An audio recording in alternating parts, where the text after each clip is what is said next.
Semana de Arte Moderna, 1922. Acho que todo mundo já ouviu falar, né? Foi um marco aí muito importante para a história da arte brasileira. E eu vou falar um pouquinho agora de forma bem simplificada. Entre os dias 11 e 18 de fevereiro de 1922, um grupo de artistas e intelectuais se reuniram no Teatro Municipal de São Paulo, para promover discussões sobre a pintura, escultura, poesia, literatura e música.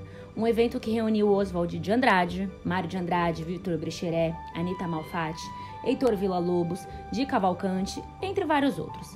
Espalhados pelo saguão do teatro, várias pinturas e esculturas provocavam reação de espanto e repúdio por parte do público, como o Homem de Cores, a Mulher de Cabelo Verde e o Homem Amarelo, de Anita Malfatti.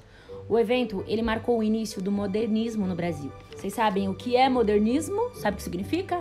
É um amplo movimento cultural que se espalhou pelo mundo inteiro, mas se desenvolveu de formas diferentes em cada país e, em linhas gerais, o pensamento moderno ele buscava uma ruptura com o passado e renovação de linguagem. No Brasil, isso significava eliminar uma visão colonial do nosso próprio país para valorizar tudo que era essencialmente brasileiro. Foi então um momento simbólico de valorização do que era nacional. Em 1924, Oswald de Andrade publicou o icônico Manifesto Pau-Brasil, onde expressa o desejo de que o Brasil passe a ser a cultura de exportação, como foi a árvore do pau-brasil. Ele defende também que a sua poesia seja um produto cultural que não deva nada à cultura europeia e que possa, inclusive, influenciá-la. E aí, em 1928, Oswald de Andrade e Tarsila do Amaral, eles elaboraram um manifesto antropófago, que em grego, antropos significa homem e phagem significa comer. A antropofagia trata-se, portanto, de um ritual de comer partes de um humano. Mas calma, gente, não pense coisa errada. Vamos lá, isso tudo faz sentido, vocês vão entender aqui.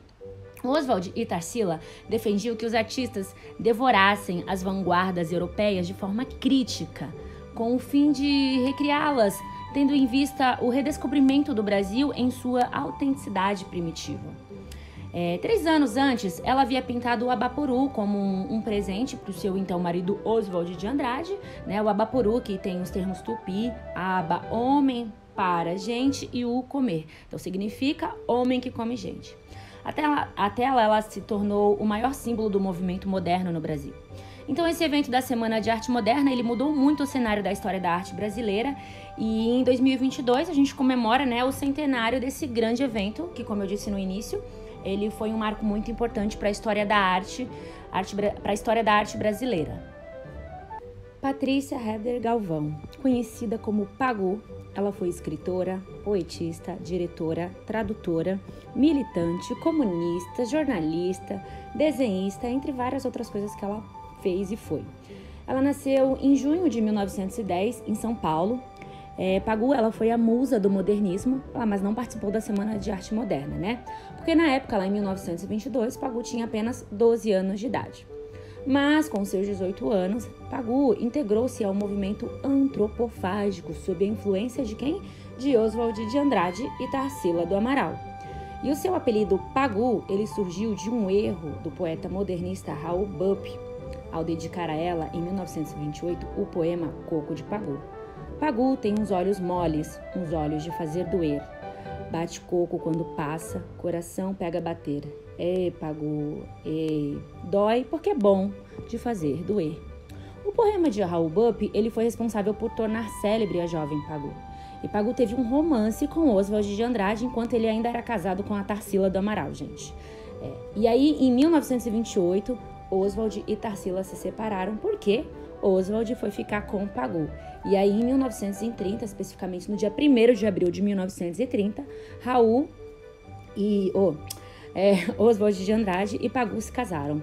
Se você quiser saber mais parte dessa mais história dessa parte polêmica, dá um Google, entra no Wikipedia lá que lá conta a história toda, tá? Dessa parte da história. A Pagu, ela morreu de câncer no pulmão no dia 12 de dezembro de 1962, com 52 anos de idade. Afonso Smiths. Quem foi esse cara? Vou falar rapidinho sobre ele. Ele foi um jornalista, romantista e dramaturgo e ativista, nascido em Cubatão, no ano de 1890. Ele fundou o jornal Vesper na cidade de São Paulo. Ele ocupou também posições na redação dos jornais Folha e Estado de São Paulo. No Rio de Janeiro, ele fundou o jornal Voz do Povo, que se tornou o órgão da imprensa na Federação Operária. Ele foi preso diversas vezes por expressar o que ele pensava. Ele ganhou destaque também pelas diversas campanhas que ele realizou contra o fascismo e o clericalismo, através de panfletos, livros, peças teatrais e artigos de jornais. Ele escreveu por toda a sua vida. Ele foi um autor de vasta poética e literária, reunida em mais de 40 livros. Afonso ele morreu com 73 anos, no dia 3 de abril de 1964.